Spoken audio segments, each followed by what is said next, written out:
Why are these Islamists, like Saiful Islam, like this Woolwich man, this Michael who done the killing in Woolwich, he had a stall in Woolwich every week, yeah? These people are allowed on the streets, promoting their hatred and their intolerance. They're not tackled at all. Okay. They're not tackled at all. Okay, let's go to Sanjay in Leicester. Good morning, Sanjay. They might speak out against them, like you just said. They come on the news and say, we don't agree with it. Well, I'm sorry, it's not good enough. Okay. And it's not strong enough. Let's speak to Sanjay. Sanjay, good morning. How you doing? All right, Neil? I'm good, mate. What would you like to say to Tommy? Oh, I just want to say hello to Tommy. You all right, mate? Yeah, how you doing? All right, man. Yeah, I just wanted to say to you, I respect all you've done, and you're just keeping Britain British. There's nothing wrong with protecting your country. There's nothing wrong with anything you're doing, and wish you all the best for what you're doing. You're just protecting your country to be British. That's simple. Thank you. I've come on here as well to relay a lot of misconceptions as well about what we want, what we're saying we want. I get Muslims come on my Twitter every day saying, you hate all Muslims, you want all Muslims to leave this country. You just... No, what I'm saying is... grouped all Muslims together in what you just said. Because I said they're Muslim killers. It's like people say, well, you say Muslim bombers off our streets. Yes, we do want them off our streets. Just they are Muslim. And let's not hide behind the fact... in an Asian Network documentary, you used the P word before. No, I didn't.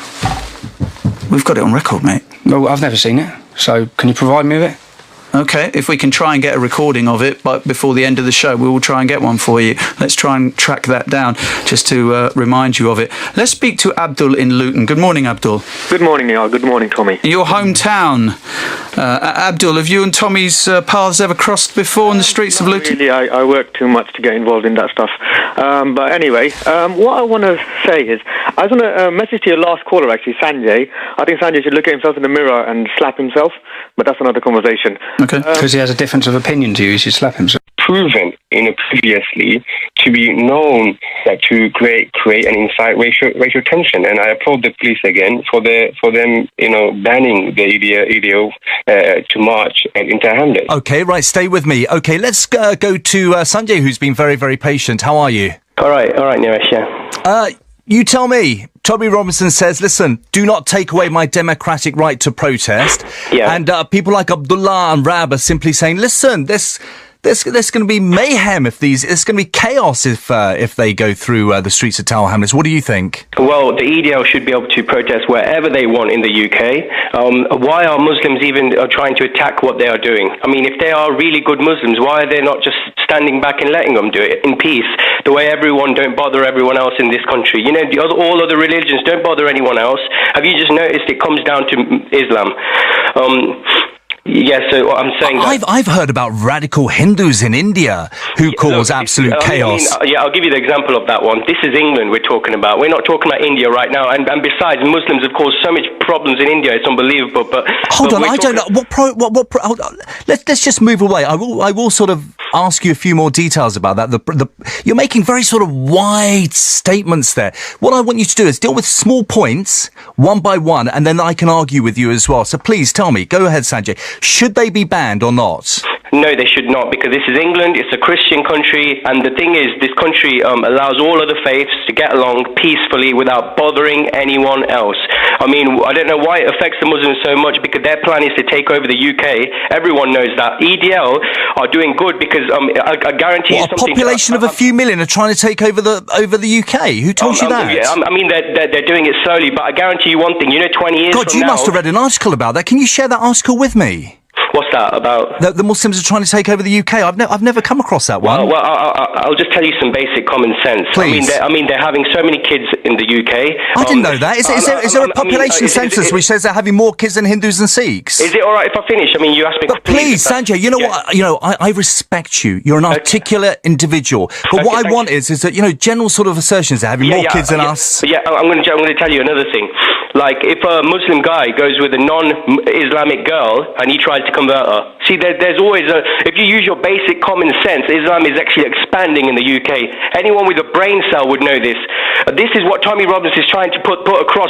What he's trying to say, he doesn't want this country from becoming an Islamic state. I mean, 20 years from now, everyone who's hating him now, it'll be too late, because everyone in 20 years will be saying, oh, we should have listened to him, he was right. So you are an EDL supporter, Sanjay? I'm an EDL supporter, but one thing I don't like about the EDL, I'm going to just say this right now, there must be white people in the group, in the organisation, who are racist. What I want to know from Tommy is, how does he control that bit? Tommy, Yeah, mate, if anyone picks up, go on YouTube now, put in RVF EDL, you'll see groups like the Racial Volunteer Force, like the real far right, they hate me. Right? I have one of my. People always bring it back to my criminal record. One of my convictions was for calling these people out in my speech, calling out their names, telling them to show themselves because they're not welcome in our crowd. Then when I got off the stage, I admit it come to violence. And one of my convictions was for knocking one of them out. So when people say, I have confronted them in every way you can confront them. These are racist, Tommy, yeah? These are racist. Yeah. These are racist. From burning swastikas, I've set... Because in the early days, they tried to attach themselves and align themselves to our organisation. Now, we had murders. In the first 2 years, we had murders. Like, basically, at demonstrations, we were fighting amongst them. So when people are saying there's trouble in the EDL crowd, that's us kicking them out. Yeah. That's us. And we're now 4 years on. They know. You just have to go on any of their websites, any of their things. Just watch that video I said, RVF EDL. Tommy, you know what? This doesn't sound really bizarre, and Sanjay as well, but, normal folk out there, just really normal individuals who think, hold on, being a racist, what's the difference between being a racist and hating Islam? Is it all right if I say something about that, please? Please. Right. Yeah. Hear what it is. When people call Tommy Robinson a racist, I just start scratching my head and say, what is wrong with people? Racism is hating colour of skin. Saying you're anti-Islam isn't racism, it's common sense. But you hate people who belong to it, Sanjay. Yeah. Let me put this to you. Do you hate people of a certain faith? No, and I don't hate all Muslims. And this is what I'm trying to say. It's difficult because the religion teaches something abnormal. So you don't hate individuals, but you hate the religion because you feel it's doing wrong. Exactly. If I can speak to a Muslim and don't mention religion with them, and I'll get along on a house on fire. But the instant religion gets taught, because they're just taught one thing, hate other religions, there's the only one, and that's it. And I never knew that, Sanjay. I never knew that one. So where did you learn that fact from? Pick up the Quran then, bruv. Okay. Just pick up the Quran and read it. I was a kid one day at school, and there was a big car which come up with six people that come out of it, older, and they went up to all little kids, white kids, all sorts, and they were trying to convert into Islam. You know what? I kind of felt sick back then, but I didn't know what to think. Over the years I've been watching it. It's not the fact that I'm just listening to somebody. It's basic common sense. Sanjay, stay with me. Tommy, stay with me. I've got Abdullah there as well. Let's cross to Anita, who's been very, very patient. Anita, how are you? I'm fine, thanks. Anita, you heard what Sanjay said. You heard what Tommy said, okay? It's a difficult situation, and, I know Tommy's still listening to this as well. When I was growing up in London in the 70s, I used to take abuse left, right and centre. Oh, so did I, even in the 90s. And, Anita, it was one of those things that I hope and pray that my children do not have to go through that. My son once experienced it when he was a kid, when he was playing football, when somebody abused a child of mixed heritage. He was white and Sikh. But, I hope and pray that, our children, we as a family, my family, have lived there for 50 years. We're as British as they come. We're as English as they come. But the thing is, Tommy, you can't see the difference between anybody. As far as some people will say with the EDL, that, hold on, he's Asian, is he Muslim, Sikh or Hindu? How do you differentiate? How do you... That's ridiculous. And if you're going back even to what Sanjay was saying when you said, is there statistics and demographics? What he's saying is actual factual. Muslim male in this country has 5.6 children on average. A non-Muslim has 1.3. Now, you project that along with immigration, 30 to 40 years, Muslims are the majority. Every 10 years, since the 60s, their community, every 10 years, it doubles from 180,000 to 360,000, then to 700,000, then to 1.4 million, then to 2.8 million. Next will be 6 million, and it'll be 12 million. And what are you afraid of, ultimately? What are you afraid of, Tommy? This would not be a problem if they were integrating and assimilating, and certain sects of Islam are no problem at all. The Ahmadiyya sect would not cause a whisper in this country, not a single whisper. Let Sanjay speak, and then what I want you both to do is, I want you to come back after you've made your last point. Sanjay, please make your point. Yeah, this is a Christian country, Now, this country allowed everyone's faith. Now, just because Tommy Robinson has an opinion, he doesn't hate Muslims, like he said. What he said was, he just doesn't want this country from becoming a Sharia country or going too far where it becomes an Islamic state where we all lose our British privileges.